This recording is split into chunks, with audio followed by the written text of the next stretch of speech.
Hello everyone, आज की class में एक्सरसाइज 8.2 के क्वेश्चन नंबर 5 को डिस्कस करेंगे। यहाँ पे हमारा गिवन क्वेश्चन है, in a parallelogram ABCD, E and F are the midpoints of sides AB and CD respectively. Show that the line segments AF and DC trisect the diagonal BD. Question का meaning आप इसके figure से समझेंगे, आपको book में मिल जाएगा, यहाँ पे भी ड्रॉ रखा है। देखिए, सबसे पहले आपके पास एक पैरेललोग्राम दे रखा है ABCD, ओके। इसके साथ आपके पास जो दो साइड है AB और CD, इनके मिड पॉइंट्स दे रखे हैं, क्या क्या, F और E, ये इसके मिड पॉइंट्स है। आपको प्रूव ये करना है, जो आपकी AF और CE, ये जो दो साइड हैं, ध्यान से देखिए, AF ये वाली साइड और EC, ये BD डायगोनल, इस डायगोनल को तीन भागों में, तीन इक्वल पार्ट्स में कट करती है।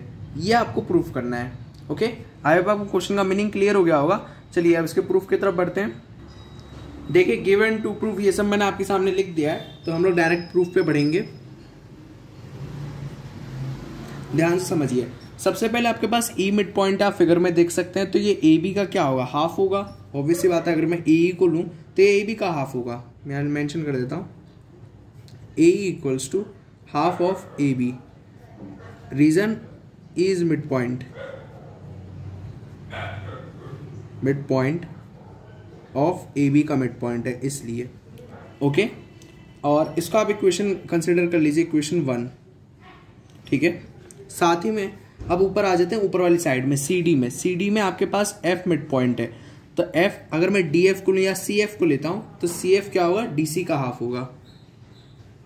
CF equals to half of DC। इसको इक्वेशन सेकंड कह दीजिए। रीजन सेम रहेगा, क्योंकि F is mid point of DC या CD, ओके। अच्छा, इसी के साथ आपके पास ABCD एक पैरेललोग्राम है। हम लोग जानते हैं पैरेललोग्राम के अपोजिट साइड्स हमेशा इक्वल होती हैं, तो मैं ये भी लिख सकता हूँ AB इक्वल टू CD, ये दोनों साइड ऊपर नीचे की। इसे इक्वेशन 3 कह दीजिए और रीजन दे दीजिए ABCD इज अ पैरेललोग्राम, इसलिए क्योंकि पैरेललोग्राम के अपोजिट साइड्स हमेशा इक्वल होती हैं। और लास्ट पॉइंट और क्या कि AB और DC ये दोनों पैरेलल भी होंगी, इसे इक्वेशन 4 कह दीजिए। रीजन सेम रहेगा, ABCD इज अ पैरेललोग्राम, क्योंकि पैरेललोग्राम के अपोजिट साइड्स इक्वल भी होती है, साथ साथ पैरेलल भी होती हैं। अगर मैं चारों इक्वेशंस को कंसीडर करूं, फ्रॉम इक्वेशन 1,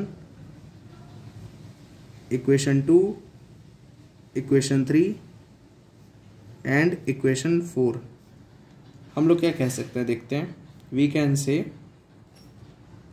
देखिए, AE आपका हाफ ऑफ AB के इक्वल है, CF आपका हाफ ऑफ DC के इक्वल है, और AB और DC ये दोनों भी इक्वल है।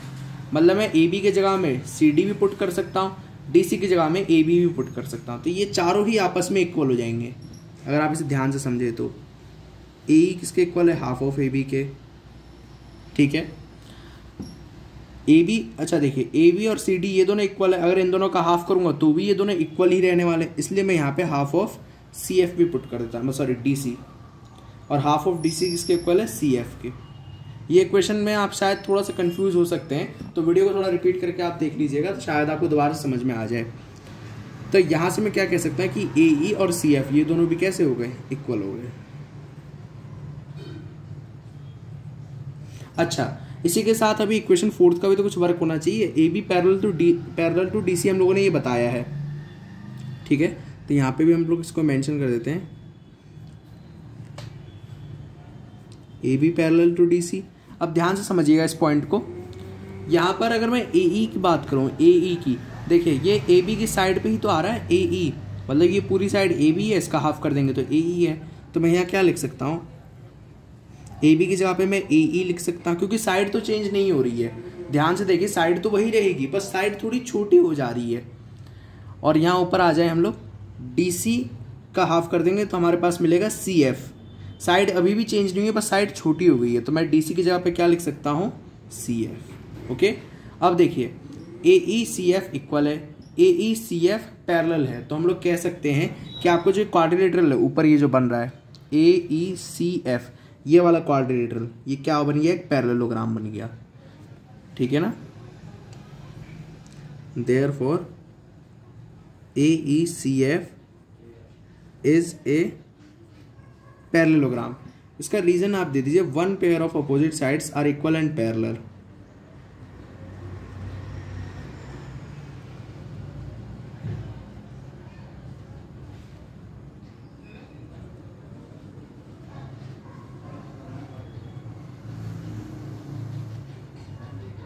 ओके देखिए मैंने इसका रीजन दे दिया one pair of opposite sides are equal and parallel. इसके बाद के जो स्टेप्स है वो सारे मिड पॉइंट थ्योरम पर बेस्ड है, तो आप अच्छे से उसको पढ़ लीजिएगा। इसके बाद हम लोगों ने अभी देखी है जैसा कि AECF को भी पैरेललोग्राम प्रूफ किया है, तो हम लोग इस पे आ जाते हैं।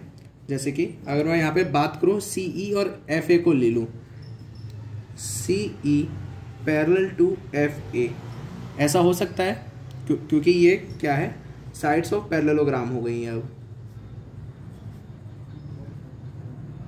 ठीक है, अब हम लोग अगर ध्यान दें तो CE का एक छोटा सा पार्ट है EQ और FA का एक छोटा सा पार्ट है AP। ठीक है, तो ये दोनों भी कैसी होंगी, पैरेलल होंगी क्योंकि ये उसी का पार्ट है। ठीक है, तो हम इसको ऐसे नहीं लिखेंगे, यहाँ पे लिखेंगे पहले इन ट्राइंगल BAP, ये वाला ट्राइंगल, नीचे का ट्राइंगल, इसको ले रहे हैं। ठीक है, क्या होगा, सबसे पहले EQ पैरेलल टू AP होगा, EQ parallel to AP।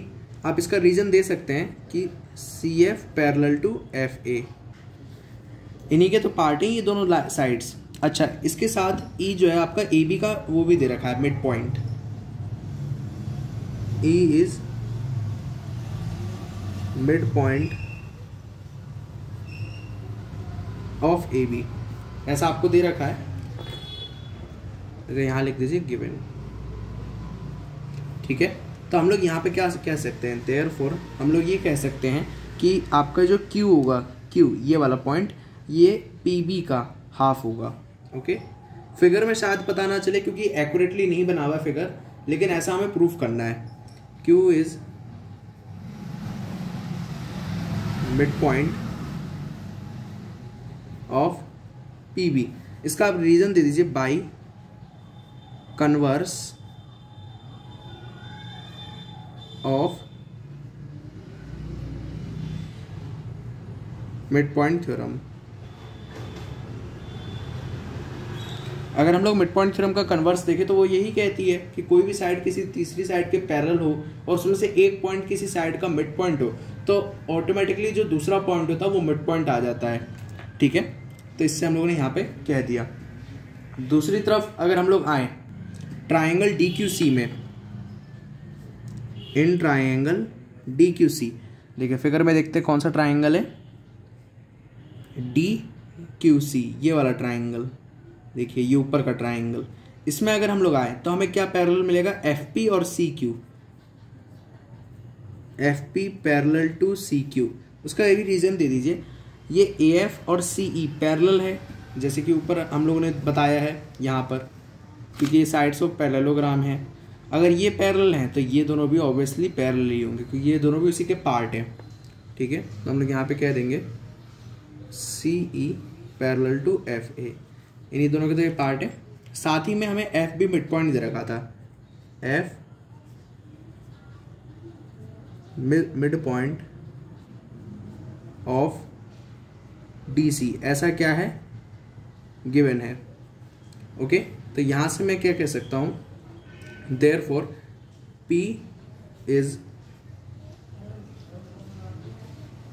Mid point of DQ। देखिए जो P होगा ये DQ का मिड पॉइंट निकल आएगा, ध्यान से समझिएगा, ये भी किससे आएगा, कन्वर्स से ही आएगा, मिड पॉइंट थ्योरम के कन्वर्स से। FP ये वाली जो साइड थी ये इस साइड के पैरेलल आ गई, थर्ड साइड के पैरेलल आ गई, साथ ही में F आपका इस साइड का मिड पॉइंट आ गया, इसलिए P भी आपका इस साइड का मिड पॉइंट होगा। Okay, by converse of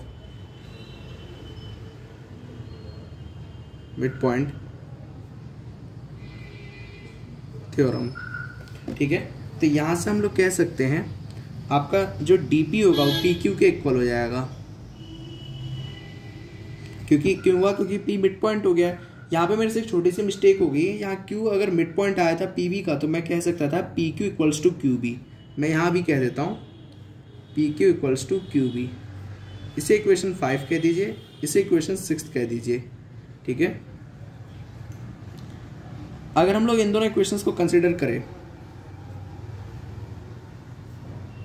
from equation 5